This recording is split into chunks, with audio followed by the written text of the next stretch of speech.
Ulang tahun. Pernahkah kita berpikir, kenapa sih orang harus merayakan ulang tahun?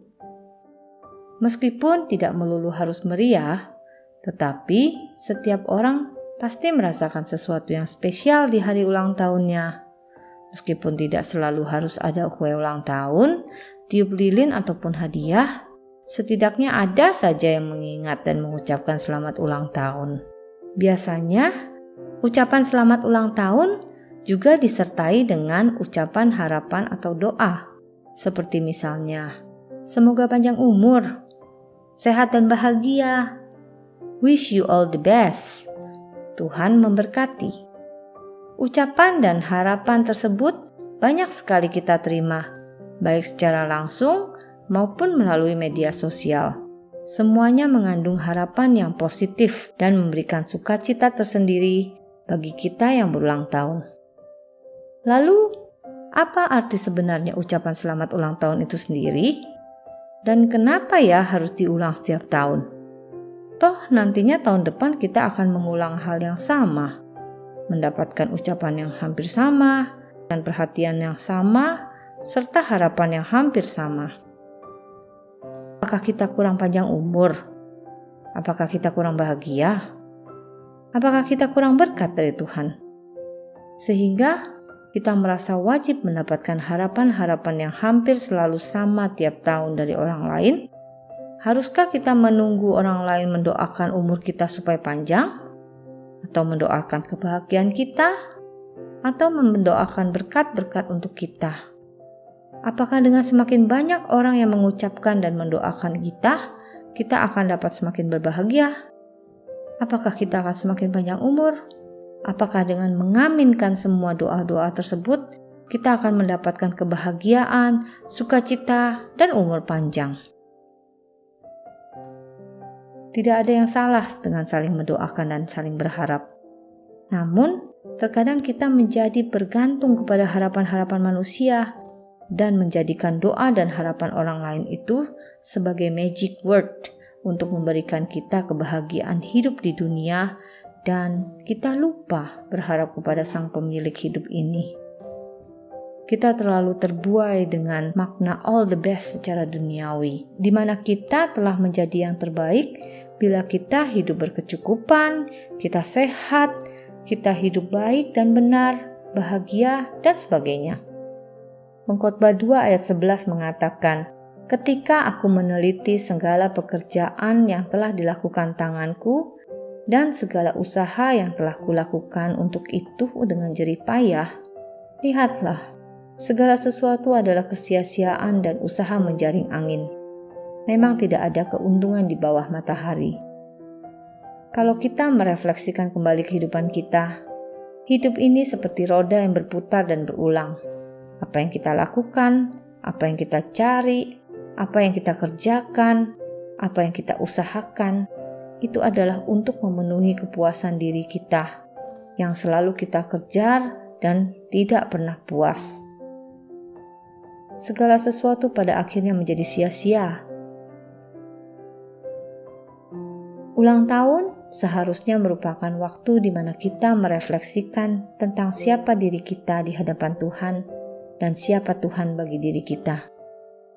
Di manakah posisi Tuhan pada saat ini? Apakah hidup kita masih menempel pada Tuhan? Tetap menggantungkan harapan dan yang terbaik kita pada Tuhan? Ataukah kita sudah terlepas dari Tuhan dan menggantungkan harapan kita pada orang lain dan dunia? Sebenarnya, kita adalah milik Tuhan, baik disadari maupun tidak disadari, di mana Tuhan sudah menentukan dari semula apa yang akan terjadi di dalam hidup kita di tahun lalu, tahun ini, dan tahun depan.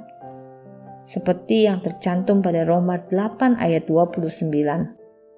Sebab semua orang yang dipilihnya dari semula, mereka juga ditentukannya dari semula untuk menjadi serupa dengan gambaran anaknya, supaya ia, anaknya itu, menjadi yang sulung di antara banyak saudara. Tuhan sudah mempunyai rencana yang terbaik bagi hidup kita. Detik demi detik, hari demi hari, tahun demi tahun. Kondisi baik ataupun buruk adalah selalu di dalam rencana dan rancangannya. Namun karena adanya dosa, kita tidak dapat melihat rancangan Tuhan yang indah bagi hidup kita. Kita hidup terlepas dari Tuhan dan kita kehilangan jejak harapan kita. Sehingga kita menyandarkan harapan kita kepada orang lain dan dunia. Kita tidak dapat lagi merasakan yang terbaik yang telah Tuhan berikan. Karena kita selalu berkaca kepada standar dunia, kita melihat penilaian manusia dan kesuksesan versi dunia. Untuk itulah Kristus Yesus datang ke dunia ini untuk mencari kita yang sesat, yang terhilang, dan Ia rela memberikan nyawanya. Mati bagi kita, supaya kita dapat ditebus, dan kita dapat hidup bersamanya, melekat kembali kepadanya, dan tidak mencari-cari pengharapan dari dunia lagi. Itulah berkat kekal yang diberikan Tuhan kepada kita, anak-anak yang dikasihinya.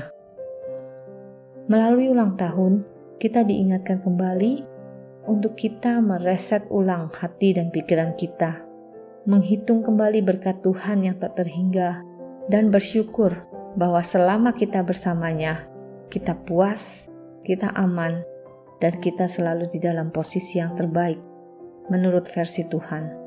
Bukan berarti kita tidak perlu mensyukuri ucapan dan harapan dari orang lain. Justru kita bersyukur bahwa kita masih diberi teman-teman dan orang lain yang begitu perhatian dan mengingat hari bahagia kita. Tetapi kita dapat mengubah pandangan kita bahwa pengharapan kekal adalah hanya dari Tuhan semata. Dan di dalam Tuhan, kita sudah menjadi yang terbaik. Di dalam Tuhan, kita memperoleh berkat anugerah kekal dan iman untuk mempercayakan hidup kita sepenuhnya kepadanya.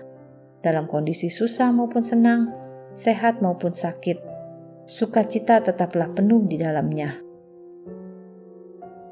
Ulang tahun juga saat kita memberikan ucapan selamat juga kepada diri sendiri, merayakan proses kebersamaan di dalam Kristus untuk menjadi semakin serupa dengannya.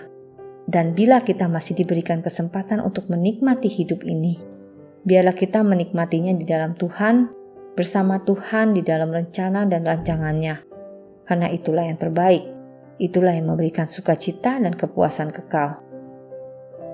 Biarlah di ulang tahun ini, kasih Tuhan yang telah kita alami dapat memancar dan mengalir keluar, memberkati banyak orang dan menjadikan orang lain dapat mengalami kasih Kristus di dalam kehidupannya dan memuliakan nama Tuhan. Tuhan Yesus memberkati.